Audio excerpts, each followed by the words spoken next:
আল্লাহ তাআলা জালেমদেরকে ছাড় দেন, ছেড়ে দেন না। বাংলাদেশের জালেমকে আল্লাহ যেমন ছাড় দিচ্ছেন বহুবার, ছেড়ে দেন নাই। ভারতের যেমন জালেম নরেন্দ্র মোদী, তাকেও আল্লাহ তাআলা ছাড় দিতেছেন, একদিন অবশ্যই তাকে লাঞ্ছিত অবস্থা করে যাবেন ইনশাআল্লাহ। এই যে শুভেন্দু অধিকারী কলকাতার যিনি মুখ্যমন্ত্রী, এই মুখ্যমন্ত্রী হওয়ার পরে অল্প দিনের মধ্যে মুসলমানদের উপর যেই সমস্ত নির্যাতন করতেছে, যেই পর্যায়ে নির্যাতন মুসলমানদের উপর করতেছে, মুসলমানদের কুরবানি নিয়ে ইদানিং যেই পরিমাণ জুলুম অন্যায় অত্যাচার করতেছে, আমরা আশাবাদী ইনশাআল্লাহ এই জালেমকে আল্লাহ তাআলা ছাড় দিতেছেন, তাকে আল্লাহ তাআলা ছেড়ে দিবেন না ইনশাআল্লাহ। জালেমদের কাছে দেখবেন তোরে তাদের অপরাধগুলো তাদের কাছে অপরাধ মনে হয় না, তাদের সব অপরাধগুলো তাদের কাছে ভালো মনে হয়। এই ইদানিং এক জালেমের কাছে এক বিষয়ে আমি বিচার দিয়েছিলাম, ওই জালেমে উল্টা আমাকে প্রশ্নবিদ্ধ করছে। চিন্তা করলাম যে অল্প সময়ের ক্ষমতা পাওয়ার পরে যে অপব্যবহার করতেছে, আমি আশাবাদী আল্লাহ তাআলা দুনিয়াতে ইনশাআল্লাহ এর পরিণতি আল্লাহ তাআলা সবার সামনে দেখায় নেবে। এই জন্য সমাজের মধ্যে এক দুইজন ভাইরাস, আমরা অনেকে দেখবেন তো নীরবতা থাকি, অনেকে দেখবেন সাধু। এটা হলো মুনাফিকদের বৈশিষ্ট্য। মুনাফিকরা তারা কাউকে কিছু বলে না, সবার সাথে ভালো থাকতে চায়। সত্যিকার অর্থে মুসলমান সবার সামনে ভালো থাকতে পারে না। সত্যিকার অর্থে যারা মুসলমান, সত্যিকার অর্থে যারা ইমানদার, সবার সামনে তারা ভালো থাকতে পারে না। দেখবেন তারা ভালো মানুষগুলো তাদেরকে মহব্বত করবে, খারাপ জালেম ফুজ্জার নাস্তিক মুরতাদ এবং হারাম বৈশিষ্ট্য হারাম লোক যারা নেশাখোর, যারা এরকম ভাবে ঘুষখোর সুদখোর, তাদের কাছেও খারাপ থাকবে। সম্মানিত উপস্থিতি, আমি আপনাদের সম্মুখে সূরাতুন নিসা ৭৮ নম্বর আয়াতে কারিমা তেলাওয়াত করলাম। এই আয়াতের মধ্যে আল্লাহ তাআলা বলেন, আইনামা তাকুনু ইদরিকুমুল মাউত ওয়ালাউ কুনতুম ফি বুরুজিম মুশাইয়াদা। আমি আপনি এবং যে সমস্ত প্রাণীর প্রাণ আছে প্রত্যেকেই মৃত্যুর স্বাদ আস্বাদন করতে হবে। আল্লাহ বলেন, আইনামা তাকুনু ইদরিকুমুল মাউত, তোমরা যেখানেই থাকো না কেন মৃত্যু তোমাদেরকে পাকড়াও করবে। ওয়ালাউ কুনতুম ফি বুরুজিম মুশাইয়াদা, যদিও তুমি মৃত্যুর থেকে বাঁচার জন্য সুদৃঢ় স্বচ্ছ গ্লাসের ভিতরে অবস্থান করো, যেখানে মশা ঢুকে না, মাছি ঢুকতে পারে না, ওইখানেও আমার আপনার মৃত্যু আমার আপনার কাছে পৌঁছবে। যখন মৃত্যুর সময় আমার আপনার নিকটবর্তী হয়ে যাবে, ঘনে আসবে, ওই মৃত্যুর সময়ে, মৃত্যুর মুহূর্তে আমার আপনার নিকট মৃত্যু এসে পড়বে। আমাকে আপনাকে যথাসময়ে, নির্ধারিত সময়ে, যথা স্থানে, নির্দিষ্ট জায়গায় আমাকে আপনাকে মৃত্যু পাকড়াও করবে। মৃত্যুর থেকে বাঁচার জন্য কোনো কায়দা নেই। আল্লাহ জাল্লা শাহু আমাকে আপনাকে দুনিয়াতে প্রেরণ করছেন, আমি আপনি দুনিয়াতে আসছি বলে এই দুনিয়াতে আসার আগেও আমরা দুইটা জগৎ অতিক্রম করে আসছি। একটা জগতের নাম হলো আলমে আরওয়াহ, রূহের জগৎ, আরেকটা হলো মার পেটের জগৎ, বর্তমানে আছি দুনিয়ার জগৎ। এই দুনিয়া হলো মধ্যবর্তী, দুনিয়ার আগের দুই জগৎ, পরের দুই জগৎ, মাঝখানে দুনিয়ার জগৎ। বলে দুনিয়াটা এটা হলো পরীক্ষার, ইমতিহানের জায়গা, সঞ্চয়ের জায়গা, কামাইয়ের জায়গা, উপার্জনের জায়গা, এটা হলো দুনিয়া। বলে এই দুনিয়ার মূল্যবান সময়, এই সময়কে যদি আমি আপনি কাজে লাগাই তাহলেও মৃত্যুবরণ করতে হবে, যদি কাজে না লাগাই তাহলেও মৃত্যুবরণ করতে হবে। বলে মৃত্যুর থেকে বাঁচার মতো কোনো কায়দা নেই। অথচ আমরা মানুষ আপ্রাণ চেষ্টা করি মৃত্যু থেকে বাঁচার জন্য। একজন মানুষের ৮০ বছর বয়স, ৮৬ বছর বয়স, তর করে বুড়া, ওই মানুষটাও যদি সামান্য রোগে আক্রান্ত হই, ডাক্তারের কাছে দৌড়াই, কেন? সুস্থ হবে, একদিন বাঁচবে। এই জন্য আমরা বিশ্বাসগতভাবে আমরা মুসলমান, আমাদের একটা পরিচয় আছে, আমাদের একটা আত্মপরিচয় আছে, আমাদের একটা মুসলমানিত্ব আছে, আমাদের একটা পরিচয় আছে, আমরা মুসলমান। এই যে কয়েকদিন আগে যে কুরবানি গেল, সাহাবায়ে কেরাম রাদিয়াল্লাহু তাআলা আজমাইন নবীজিকে প্রশ্ন করছে যে এই কুরবানিটা কি।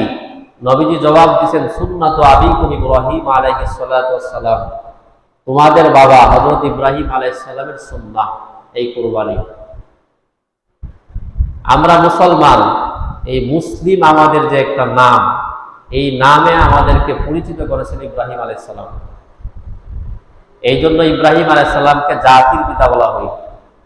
মাঝে মধ্যে দেখবেন আমাকে আপনাকে অনেকে বিভিন্ন নেতা, বিভিন্ন গুরুর নাম আমাদের অন্তরে বদ্ধমূল করার জন্য আমাদেরকে শিখাই উমুকে জাতির পিতা।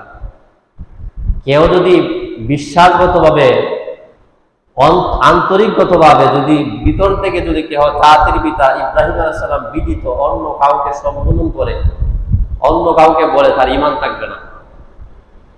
এই জন্য আমি আপনি দল করব, আমি আপনি নেতা মানব, তবে আগে ইসলাম, আগে ঈমান, তারপর অন্য কিছু। এই দিকে খেয়াল রাখতে হবে। এই যে মৃত্যুর স্বাদ প্রত্যেকের আস্বাদন করতে হবে, যেটা বলতেছিলাম।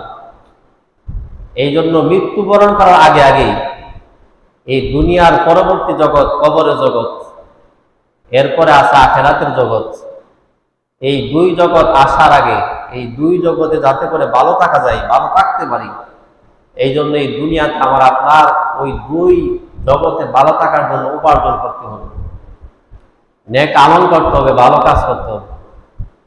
এতক্ষণ যা কিছু বললাম, এই কথাগুলা আমার থেকে আপনারা আরো বেশি ভালো জানেন। সমস্যাটা আমাদের এক জায়গায়, আমরা মুখে বর্তমান জামানায় মুসলমানদের ঈমান নাই, মুখে মুখে ঈমানদার দাবি করে, কিন্তু সত্যিকার অর্থে, বাস্তবিক অর্থে তাদের অন্তরের মধ্যে ঈমান নাই।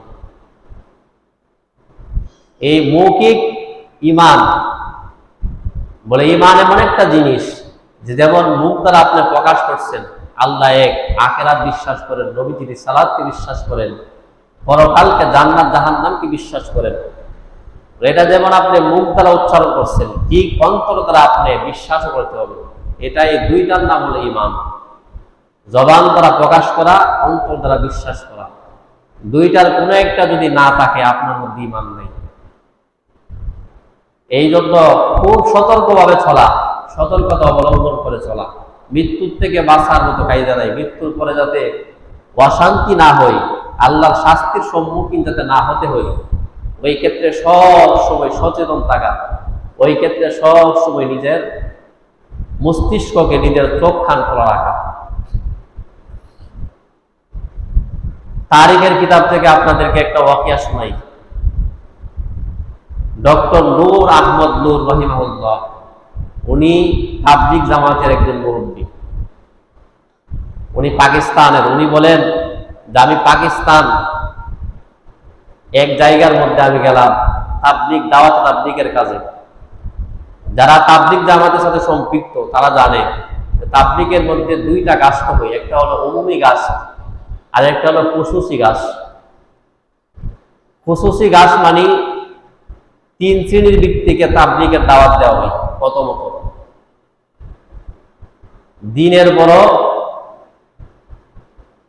কাজের বড়, দুনিয়া বড়। দুনিয়ার বড়, দিনের বড় হলো আহলে হক উলামায়ে কেরাম, তারা হলো দিনের বড়, তাদের কাছে সর্বপ্রথম দাওয়াত পৌঁছানো হয়। দুই নম্বর কাজের বড়, মানে যারা তাবলিগ জামাতে কাজ লাগাইছেন, মুরব্বী, তাবলিগের মুরব্বী, তাদের কাছে পৌঁছানো, এটা হলো কাজের বড়। আরেকটা হলো দুনিয়ার বড়, যেমন দুনিয়ার নেতা, মেম্বার, চেয়ারম্যান, এলাকার মাতব্বর, এগুলা, তারা হলো দুনিয়ার বড়। এই তিন শ্রেণীর কাছে দাওয়াত দেওয়া হয়।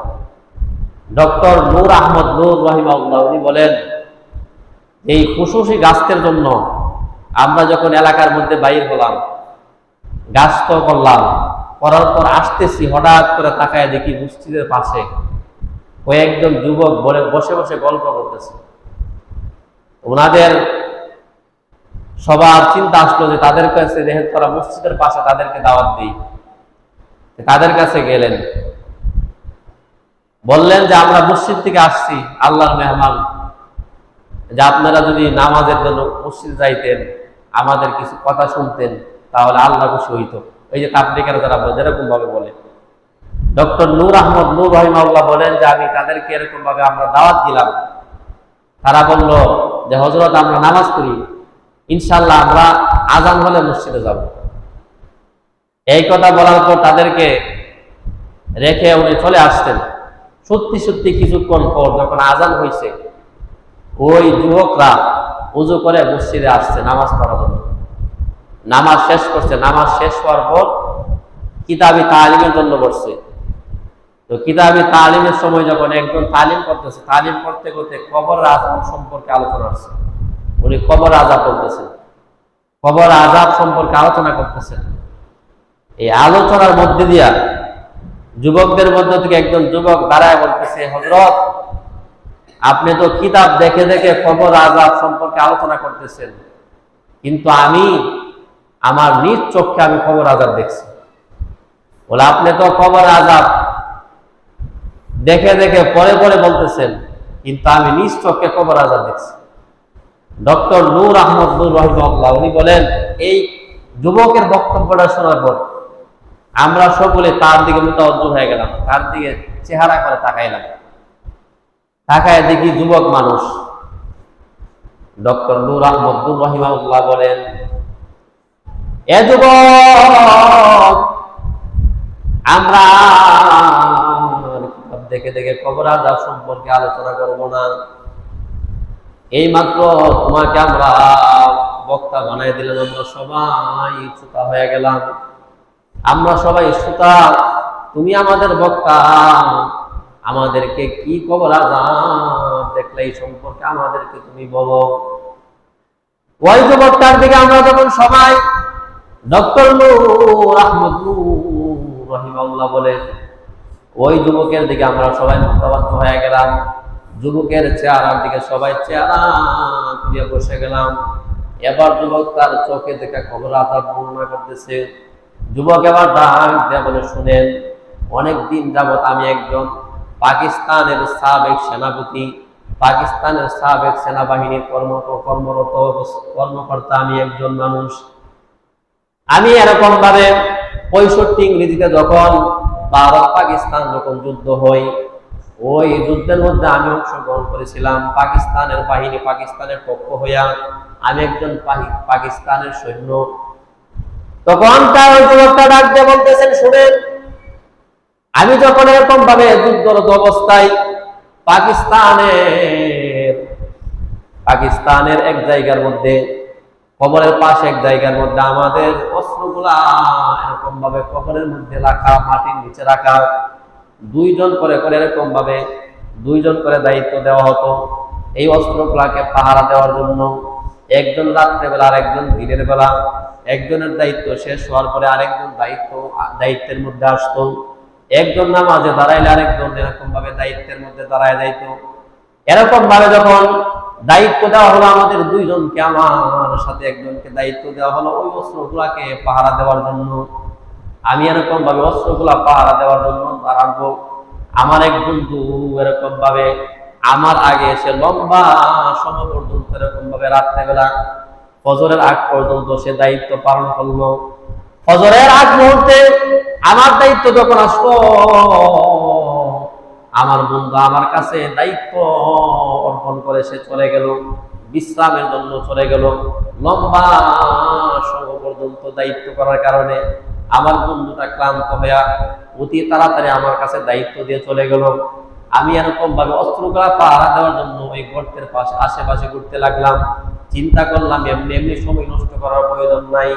ফজরের নামাজ যেহেতু আদায় করে ফেলেছি, নামাজের পর কিছু গুরুত্বপূর্ণ কিছু ওয়াজিফা আমলগুলো আছে, আয়াতুল কুরসিগুলো আছে, এরকম ভাবে বিভিন্ন আমল হাদিসের মধ্যে। ওই সৈন্য ডাক দিয়ে বলতেছে, ওই আমলগুলা করার জন্য আমি কবরের চতুর্পাশ দিয়ে এরকম ভাবে হাঁটতে লাগলাম। কবরের পাশ দিয়ে হাঁটতেছি আর আমলগুলা করতেছি। হঠাৎ কবরের মাঝখানে যাওয়ার পর কবরের মাঝখান থেকে মরমর মরমর শব্দ আমার কানে আসতে লাগলো।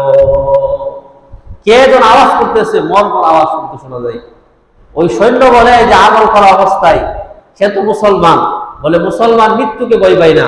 বলে আফগানিস্তানের এক সৈন্যের মোকাবেলায় রাশিয়ার 100-150 একজন সৈন্যই খতম করে দিছে। বলে এমন মুসলমানদের ইমানি শক্তি বেশি, এই জন্য ওই সৈন্য বলতেছে আমি তো ভয় পাই না। বলে আমি এরকম হাঁটতে হাঁটতে কবরের মাঝখানে গেলাম, যাওয়ার পর দেখতেছি যে এই যে কবরের মাঝখানে যাওয়ার পরে একটা কবর হালকা একটু ভাঙ্গা, এই ভাঙ্গা কবরের থেকে আওয়াজটা আমি যত গুরুত্ব সহকারে যখন আমি মুতাওয়াজ্জহ হলাম, আমি যখন খেয়াল করলাম তাকায় দিকে ওই কবরের ভিতর থেকে আওয়াজ আসতেছে। ওই সৈন্য বলে আমি হাঁটি হাঁটি পা পা করে কবরের কাছে গেলাম, যাওয়ার পর তাকায় দেখি ইঁদুর থেকে একটা বড় একটা প্রাণী, একটা মানুষ, এই মানুষটার অন্য সব অঙ্গ প্রত্যঙ্গ গুলা মাটি হয়ে গেছে, শুধু তার পিঠনের যে দাঁড়া, এই দাঁড়ার যে হাড্ডি, এই হাড্ডিটা অবশিষ্ট। ওই হাড্ডিটা যখন ওই পানিটা কামড় দেয় তখন মরমর করে শব্দ করে। বলে এই প্রাণীটা যখন দেখলাম, বলে ইঁদুর থেকে বড়, বলে এমন প্রাণী আমি আর জীবনে কোনোদিন দেখি নাই। বলে তার দাঁত গুলো যখন কামড় দেয় তখন এই হাড্ডিটা পুরোটা হাড্ডি কেঁপে ওঠে। বলে এমন অবস্থায় দেখার পরে আবার আমি যখন তাকাইলাম দেখি পানিটা নাই, উধাও হয়ে গেছে। আবার যখন আমি একটু দূরে যাই আবার শুনি এই আওয়াজটা শোনা যায়। কয়েকবার যাওয়ার পর পরে হঠাৎ করে চিন্তা করলাম যে এই পানিটাকে মেরে ফেলা দরকার, পানিটাকে হত্যা করা দরকার। বলে তাকে মেরে ফেলবো, আমি যেহেতু সেনাবাহিনী, আমার সাথে অস্ত্র আছে, এই যে অস্ত্র পিছনের অংশ দিয়ে আমি চেষ্টা করলাম আঘাত করার জন্য। বলে যখন আঘাত করতে যাব তখন এক লাফ দিলাম, ওই প্রাণীটা কবর থেকে এরকম ভাবে উঠে আসলো। তার এরকম ভাবে ভয়ানক চোখ দেখার পর, চোখের মধ্যে আগুন দিলবিল করে এরকম চোখ দেখার পর আমি আতঙ্কিত হয়ে গেলাম। আমি এরকম ভাবে ভয় পেয়ে গেলাম, পিছনের দিকে আমি দৌড়াইতে লাগলাম। ওই পানিটাও আমার পিছনে এরকম দৌড়াইতে লাগলো। অনেক দূর যাওয়ার পর জঙ্গলের মাঝখানে চলে গেল। মাঝখানে যাওয়ার পর আমি এরকম ভাবে একটা খাল বা নদী, হাঁটু সমান পানি, এমন একটা খাল দেখলাম। চিন্তা করলাম ওই পানিটা যেই প্রকৃতির পানি, যেটুকু বড় পানি, ওই খালের মধ্যে সে এরকম ভাবে নামবে না, সাধারণত নামবে না। এই জন্য আমি ওই খালের মধ্যে নেমে গেলাম, পানির মধ্যে নেমে গেলাম। ওই পানিটা আমাকে লক্ষ্য করতে করতে আমার পিছনে আস্তে আস্তে এরকম ভাবে খালের কিনারের মধ্যে চলে আসলো। আসার পর রাঙ্গা রাঙ্গা চোখ দিয়ে আমার দিকে তাকাইলো। আমার দিকে তাকানো করার পরে একটুবার তাকায় দেখি ওই প্রাণীটা তার জিহ্বাকে বাহির করিয়া ওই জিহ্বাটা একটুখানি এরকম পানির মধ্যে চুবাই দিল। বলে পানির মধ্যে চুবাই দিছে, সাথে সাথে দেখি এরকম ভাত পাক করার সময় যেমন ভাতের ডেকসি, ভাতের ডেক, এগুলা যেমন উপরের দিকে উতলে ওঠে, ঠিক গরমে এরকম ভাবে পুরা পুকুরের পানি এরকম উতলে উঠছে। এই পুরা খালের পানি, পুকুরের পানি উতলে ওঠার পরে মানে আমার যেহেতু যতটুক পর্যন্ত পানিটা ছিল, সাথে সাথে আমার এরকম বস্তুগুলা এরকম ভাবে পুরো চারকার হয়ে গেছে। বলে এই পানিতে যে কষ্ট, এই কষ্ট সহ্য করতে না পেরে আমি যখন লাফ দিয়ে চিৎকার করে যখন উপরে আসলাম, আসার পর আমার বন্ধু বান্ধব যারা আমার সাথে ছিল সৈন্যবাহিনী, তারা তাদের জায়গা থেকে দৌড়ে আসলো। আমার যে সহপাঠী বন্ধু ছিল সেও আসছে। বলে আসার পর আমি পিছনের দিকে তাকায় দিকে ওই পানিটাকে আর দেখা যায় না, যার ভয়ে আমি আতঙ্কিত ছিলাম। বলে এই অবস্থায় এই তৎক্ষণাৎ আমাকে হসপিটাল নেওয়া হয়েছে। বলে তারা অক্ষম। বলে এই অক্ষম অবস্থায় আমাকে উচ্চতর চিকিৎসা, প্রায় 1.5-2 বছর চিকিৎসা করার পরে আমাকে বাড়িতে নিয়ে আসছে। এই আজ পর্যন্ত বলে এত মেডিসিন, এত ওষুধ ব্যবহার করার পরেও এই যুবকটা এই মসজিদের ভিতরেই তার পায়ের ব্যান্ডেজ গুলা খুলে দেখাইছে। বলে দেখেন আজ পর্যন্ত একটা পশম, বলে একটা গোস্ত আমার এই জায়গাগুলোর মধ্যে আর বোঝাই নেই। বলে আগের মতো নিয়েছে। ডক্টর নূর আহমদ নূর রাহিমাহুল্লাহ উনি বলেন, যুবকের এই পার দিকে তাকায় দেখি বলে হাড্ডি ছাড়া আর কিছু দেখা যায় না। এমনিতে স্বাভাবিকভাবে যদি কেটে যায় বা পড়ে যায়, কয়েকদিন পরে ওষুধ ব্যবহার করলে, চিকিৎসা নিলে দেখা যায় ওই জায়গাতে কিন্তু গুস্ত জায়গায়, ওই জায়গার মধ্যে কিন্তু চামড়া এরকম ভাবে উঠে, বলে পশম উঠে। কিন্তু ওই যুবকের পাওটা এই অবস্থায় যেমন ছিল এমনই, বলে একটা এরকম ভাবে পশমও তার ওই জায়গায় তার বোঝায়নি। বলে এটা হলো স্বচক্ষে দেখা কবরের আযাব। ওই যুবক বলতেছে যে আমি নিজের চোখে ওই কবর আযাব দেখছি। বাইহাকী শরীফ একটা কিতাব, ইমাম বাইহাকী রাহিমাহুল্লাহ শুআবুল ঈমানের মধ্যে নিয়ে আসছে। বলে এক কাফেলা, আগের মানুষগুলা কিন্তু পায়ে হেঁটে হজ করার জন্য যাইত। এখন যেমন উন্নত ব্যবস্থা, এমন উন্নত ব্যবস্থা ছিল না। বলে ওই যে কাফেলা হজে যাইতেছে, হজে যাওয়ার পথে তাদের মধ্য থেকে একজন হাজী সাহেব ইন্তিকাল করছে। ইমাম বাইহাকি রাহিমাহুল্লাহ সোয়াবুল ঈমানের মধ্যে নিয়ে আসছে, বলে ইন্তিকাল করার পরে সবাই মিলে তাকে এরকম ভাবে কবরের মধ্যে রাখছে। ওই মানুষটাকে কবরে রাখবে, কবর খনন করতেছে, এই জায়গায় কবর খনন করে দেখে ওই জায়গার থেকে সাপ ওঠে, ওই জায়গা পরিবর্তন করে আরেক জায়গায় কবর খনন করে, যতগুলা জায়গার মধ্যে কবর খনন করছে ওই জায়গাতেই সাপ ওঠে। তখন তাদের কাছে খবর আসছে যে নবীদের সবচাইতে প্রিয় সাহাবা, যিনি বয়স ছিল অল্প কিন্তু এলেমের দিক দিয়ে অনেক উন্নত ছিল, অনেক উচ্চ লেভেলের সাহাবা, হযরত আব্দুল্লাহ ইবনে আব্বাস রাদিয়াল্লাহু তাআলা আনহু, উনি তখন জীবিত ছিলেন। বলা হয়েছে যে উনি আশেপাশে উনি আছেন, সবাই ওনার কাছে গেছেন, যাই বলতেছেন হযরত এমন এমন অবস্থা, আমরা হজের জন্য আমাদের কাফেলার একজন সাথী ইন্তিকাল করছে, খবর রাখার জন্য কবর খনন করি, যেখানে কবর খনন করি সেখান থেকে সাপ ওঠে, বলে এখন আমাদের কি করণীয়? তখন আব্দুল্লাহ ইবনে আব্বাস রাদিয়াল্লাহু তাআলা বললেন, যেই মানুষটার জন্য কবর খনন করতেছো, সারা পৃথিবীতে যদি কবর খনন করো প্রত্যেক জায়গাতেই খনন করার পরে সাপ আসবে, বলে তাকে যে কোনো একটা কবর দিয়ে দাও। এই অবস্থায় তাকে এরকম ভাবে কবর দিয়ে দিলেন। খবর দেওয়ার সাথে সাথে ওই কবরের মধ্যে সাপ আসলেন, আসার পরে তার পুরাটা শরীরকে বেষ্টন করে দেখে রাখে, বেষ্টন করে এরকম ভাবে পুরাটা শরীরকে ওই সাপে চতুর্দিক দিয়ে ওই মানুষটাকে, ওই লাশটাকে এরকম ভাবে বেষ্টন করে ফেলছে। ওই হাজী সাহেবের কাফেলা হজ শেষ করার পর তার পরিবারের কাছে গিয়ে তার আহলিয়াকে জিজ্ঞাসা করছেন, বলে তোমার স্বামী কি করতো? বলে আমার স্বামী ব্যবসা করতো। বলে ব্যবসার মধ্যে সিন্ডিকেট করতো, বলে ব্যবসার মধ্যে প্রতারণা করতো, এই যে ভালো ভালো মালগুলা খারাপ খারাপ জিনিসের উপরে হালকা পাতলা কিছু ভালো মাল হিসাবে বিক্রি করে দিত, বলে এরকম মানুষকে ঠকাইতো, নাফের মধ্যে ভেজাল করতো। ইদানিং অধিকাংশ ব্যবসায়িক দেখবেন নাফের মধ্যে ভেজাল, মানে সঠিক ব্যবসা করে না, অথচ ব্যবসা কিন্তু হালাল। আহাল্লাল্লাহুল বাইয়া ওয়া হারামার রিবা, আল্লাহ তাআলা ব্যবসাকে হালাল করছেন, কিন্তু হালাল এই ব্যবসাটাকে যদি আপনি হালাল ভাবে হালাল পদ্ধতিতে ব্যবসা না করতে পারেন, এই ব্যবসাটা কিন্তু মাঝে মধ্যে হারাম হয়ে যায়। এই জন্য বলে আমার স্বামী এরকম সিন্ডিকেট করতো, ব্যবসার মধ্যে ভেজাল করতো, বলে এই জন্য বহুবার বলছি যে আপনি এটা করেন না, দরকার পড়লে এক বেলা খাবো, অপর বেলা উপহাস থাকবো, তারপরে এই ভেজাল ব্যবসা করবেন না। কিন্তু আমার স্বামী শুনে নাই, এই জন্যই মনে হয় আল্লাহ এই আযাব দিচ্ছে, এটা বলছেন। আল্লামা জালালউদ্দিন সৈয়দ রাহিমাহুল্লাহ উনি লেখেন এই একজন হাজী সাহেবের কথাই, বলে একজন হাজী সাহেব এরকম কাফেলা নিয়ে হজ্জে বাইতুল্লাহর জন্য খাবার দিকে যাইতেছে, বলে খাবার দিকে যাওয়ার পর কিছু দূর যাওয়ার পর তাদের সাথী মারা গেছে। সাথীকে যে কবর খনন করবে এমন আসবাবপত্র তাদের কাছে নাই। এক মহিলার বাড়িতে গেছে, যাওয়ার পর দেখে মহিলা ওই কুদাল, এই কুদাল দেওয়া এরকম ময়লা আবর্জনা পরিষ্কার করতেছে। মহিলার কাছে কুদাল চাইছে, মহিলা বলছে কুদালটা আবার আমার কাছে ফিরাই দিবা, নাইলে কুদাল দেবো না। সবাই বলছে আচ্ছা ঠিক আছে। ওই কুদাল মহিলার কাছ থেকে নিয়ে কবর খনন করছে, ঘটনাক্রমে ওই কুদালটা কবরে রেখেই দাফন করে ফেলছে। তখন কবর থেকে ওঠার পর কাফন দাফন সব শেষ, একজন আরেকজনকে কুদাল তালাশ করতেছে, বলতেছে কুদাল নিয়ে আসো। একজন আরেকজনকে বলতেছে মনে হয় কবরের ভিতরেই কুদাল। এই কথা বলার পরে তারা সবাই বলতেছে খবর যেহেতু দিয়ে ফেলছি আর ওঠানোর দরকার নাই, বলে মহিলার কাছে কিছু বলি। তখন আরেকজন বলতেছে না, এখন যেহেতু খবর দিছি এখন তুললে সমস্যা নেই। তখন খবরের কিছু মাটি সরায়া ওই কবর থেকে কুদালটা নিয়ে আসবে, এমন অবস্থায় তাকায় দেখে যে ওই মানুষটার দুইটা হাতকে ওই কুদালের সাথে এরকম শিকল দিয়ে, যেই শিকলটার মধ্যে এরকম ভাবে আংরা, আগুনের আংরার মতো এই শিকল দিয়ে পেঁচানো। ওই দৃশ্যটা দেখার পর হাজী সাহেবরা সবাই ভয়ে আতঙ্কে সবাই কবর থেকে লাফায় উঠছে। ওই কবর থেকে আর কুদাল নিয়ে আসে নাই, আনে নাই। একজন আরেকজনকে বলছে ওই মহিলাকে আমরা দরকার পড়লে 4 ডাবল 5 ডাবল টাকা দিয়ে দিব, তারপরে কুদাল দেওয়ার দরকার নেই, কুদাল আনার দরকার নেই।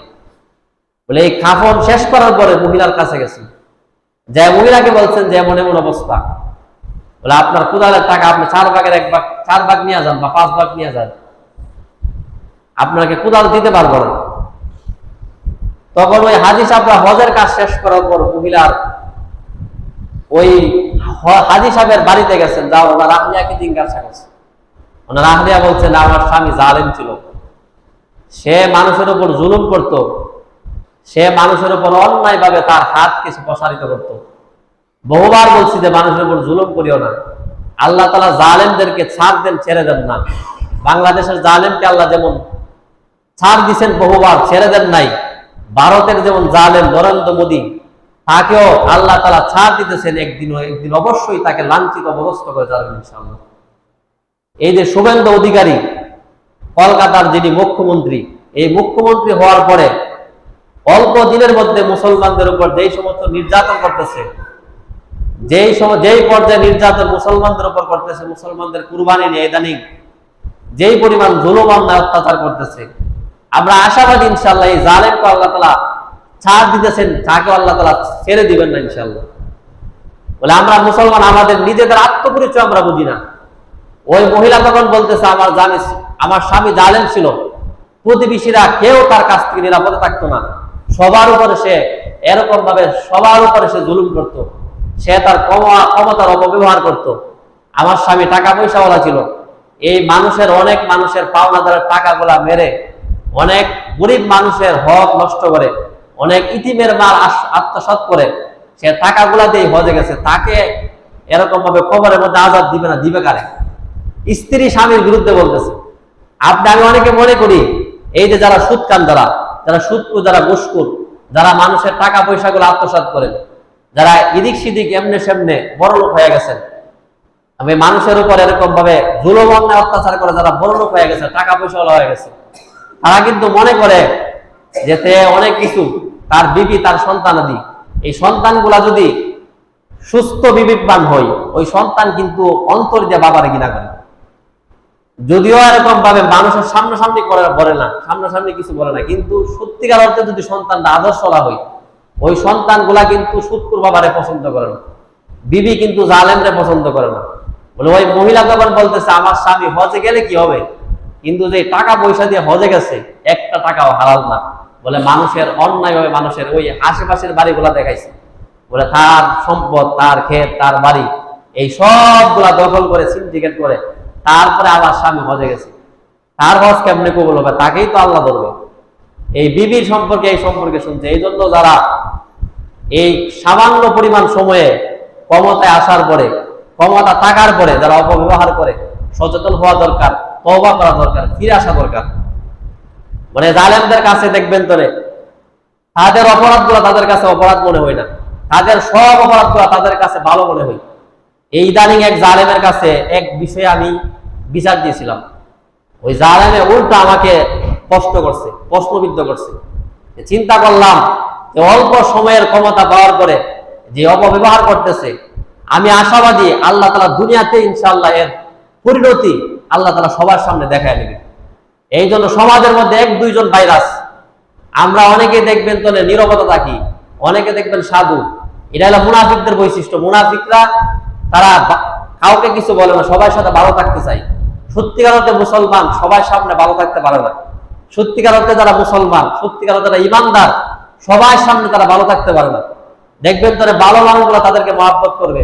খারাপ, জালেম, ফুজ্জার, নাস্তিক, মুরতাদ এবং হারাম বৈশিষ্ট্য, হারাম লোক যারা নেশাখোর, যারা এরকম ভাবে ঘুষখোর, সুদখোর, তাদের কাছেও খারাপ থাকবে। এটাই স্বাভাবিক।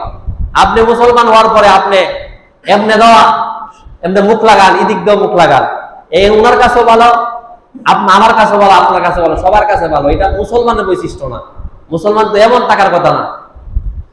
এই জন্য এই পথগুলা থেকে ফিরে আসা, অল্প সময় ক্ষমতা পাওয়ার অপব্যবহার না করা, এবং অল্প বয়সে টাকা পয়সা পাইছেন, আল্লাহ তাআলা আপনাকে এখন ধনী দিয়েছেন, টাকা পয়সার মালিক বানাইছেন, অল্প সময়ের মধ্যে আল্লাহ আপনাকে ফকির বানায় ফেলবে। এটা আল্লাহর কাছে কোনো ব্যাপার না, মামুলি একটা বিষয়। এই জন্য কবরের চিন্তা করা, কবরের ফিকির করা, আখিরাতের প্রস্তুতি গ্রহণ করা, দুনিয়ার জিন্দিগিটাকে একমাত্র জিন্দিগি না বানানো। মুসলমান দুনিয়াকেই একমাত্র জিন্দিগি মনে করবে না, দুনিয়ার সাজসজ্জা, দুনিয়ার খেল তামাশা। আল্লাহ তাআলা সূরাতুল আনআমের 31-32 নম্বর আয়াতের মধ্যে আল্লাহ তাআলা বলছেন, ওয়ামাল হায়াতুদ দুনিয়া ইল্লা লাইব ওয়া লাহ। আল্লাহ তাআলা বলেন এই পার্থিব জীবনটা, দুনিয়ার জীবনটা, এই দুনিয়ার জীবনটা এটা খেল তামাশা, এটা হাস তামাশার জায়গা, আর কিছু না। এই দুনিয়াটা, এক বুজুর্গ বলছেন, একটা এরকম ভাবে কাপড়ের যে ফুল আছে, কাপড়ের ফুলের মতো দুনিয়া, এটা আসল ফুল না। এই জন্য এটা দুনিয়াটা আসল কিছু না। এই দুনিয়ার মধ্যে যতদিন আছেন, যতদিন চলতেছেন, কেউ যদি সত্যিকার অর্থে মুসলমান হইতো, সত্যিকার অর্থে মুসলমান, সত্যিকার অর্থে আখিরাতকে আল্লাহকে বিশ্বাস করে, সে কোনোদিন জালেম হতে পারে না। সত্যিকার অর্থে যে মুসলমান, সে কোনোদিন ঘুষখোর হতে পারে না। সত্যিকার অর্থে যে মুসলমান, সে কোনোদিন খাদ্যে ভেজাল দিতে পারে না। সত্যিকার অর্থে মুসলমান, সে কোনোদিন ব্যবসার মধ্যে দুর্নীতি করতে পারে না। সত্যিকার অর্থে মুসলমান, সে কোনোদিন অন্য মানুষের উপর জুলুম করতে পারে না। এই জন্য খালি মুখে মুখে মুসলমানই না, এই যে বুড়োকার মুসলমান না, বরং বাস্তবিক ভাবে আল্লাহ তাআলা আমাদের সবাইকে মুসলমান হওয়া, মুসলমানিত্ব লালন করার তৌফিক আল্লাহ তাআলা দান করুন।